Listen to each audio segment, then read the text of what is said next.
Hey guys, this is Carrie, and this is the answer key to homework number 5. Alright, so here it comes. Crazy factoring problems. Completely factor each of the following expressions, or if the expression cannot be factored, right, cannot be factored. So right away, you can see that these have something in common. So this will be the greatest common factor method. 2 divides 4 and 30.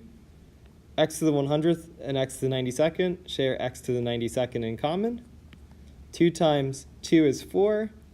After factoring out x to the 92nd, we have x to the 8th left minus 15.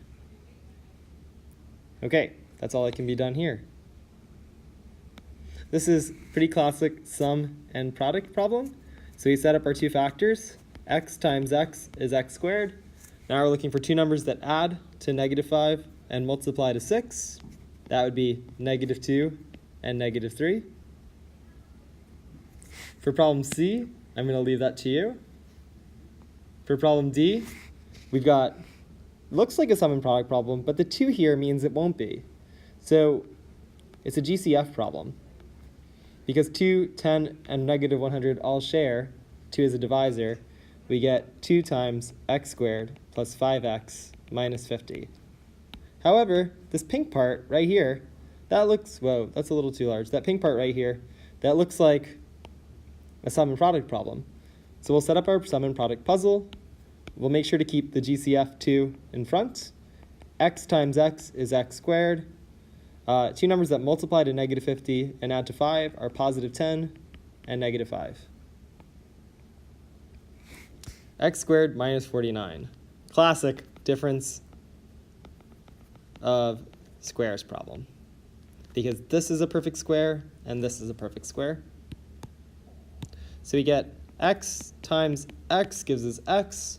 Now we know we need two conjugates here, minus and plus, so that, the same number here and here, so that the 49 will be left and the middle terms will cancel.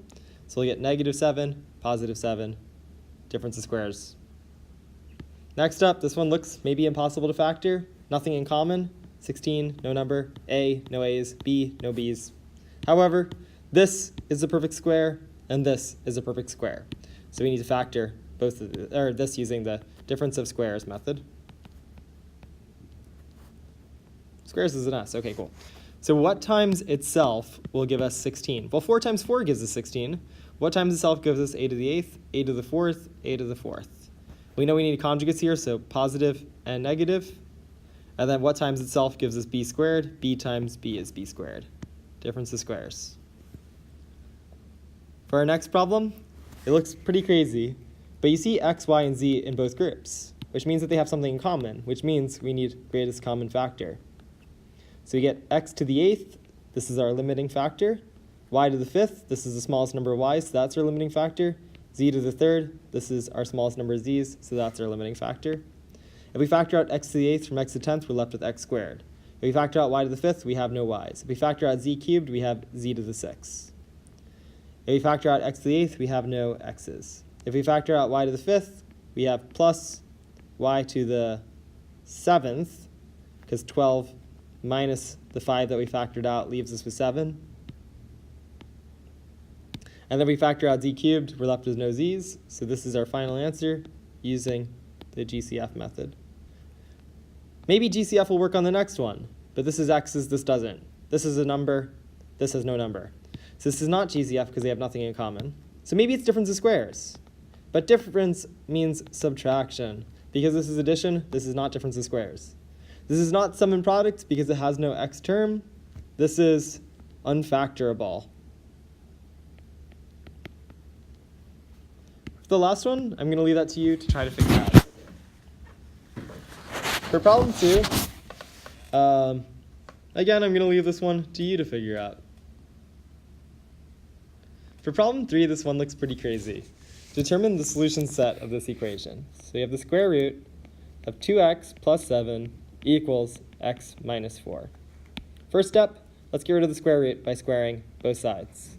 Squaring both sides cancels this out. That gives us 2x plus 7 equals x minus 4. And squared means times itself. So we get 2x plus 7 equals x times x is x squared, x times negative 4 is negative 4x, negative 4 times x is negative 4x, negative 4 times negative 4 is positive 16. We'll combine like terms on this side of the equation. We get 2x plus 7 equals x squared minus 8x plus 16. We'll set it equal to 0 by making the left-hand side 0. That gives us negative 2x, negative 2x, negative 7, negative 7. These cancel out, giving us 0 equals x squared minus 10x plus 9. So we're looking for two factors. X times x gives us x squared. What times itself, no, not what times itself, excuse me.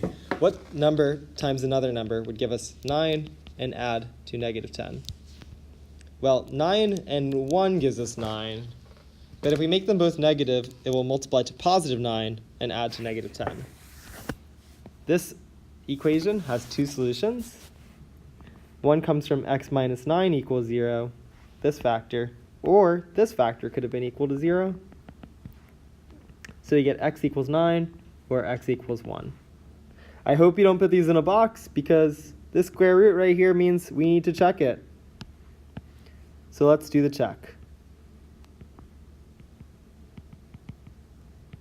So if we plug in 9 here, we get 2 times 9 plus 7, all in a square root, equals 9 plus 7.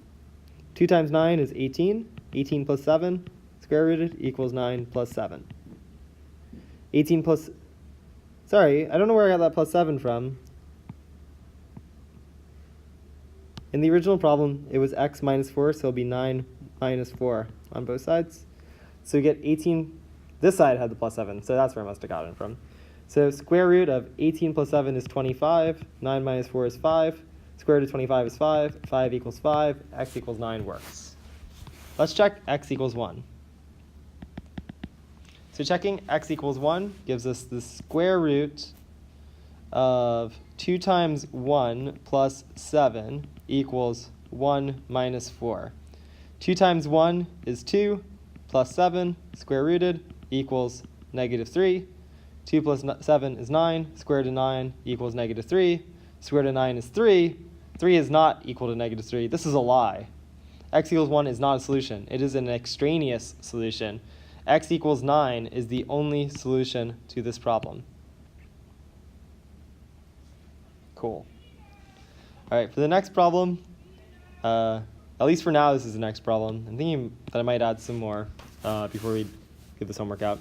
For the next problem, we're trying to find the solution to this equation. So there's a dead giveaway for the technique that we need to solve this problem, which is we have 4 terms on the left-hand side. Whenever you have 4 terms, the method that we're going to be using to solve it is factoring by grouping. So the way factoring by grouping works is you start to look at the problem as 2 separate groups. If you factor this group, you're going to use the GCF method. 3 and 15 share 3 as a divisor. X cubed and x squared share x squared in common. So we have 3x squared. Well, if we factor that out from the first group, we are left with no number. Factoring out x squared leaves us with x. Factoring out 3 from 15 gives us 5. Factoring out x squared from this leaves us with 5. From the next group, and we'll do this group in green, negative 8x and negative 40 share negative 8 in common. Negative 8 times x is negative 8x. Negative 8 times negative times positive gives us a negative, so negative 8 times positive 5 is negative 40. Now, we're off to a really good start because we see that they share this x plus 5 in common, which means that grouping is successful. So we get x plus 5, the group that they share in common, times the leftovers, 3x squared, minus 8 equals 0. So in order to solve this equation, we have 2 things being multiplied that equals 0. So we need know that this thing is 0, or this thing is 0. Solving this side gives us x equals -5. Solving this side gives us 3x squared equals 8. Divide by 3 on both sides. X squared equals 8 over 3.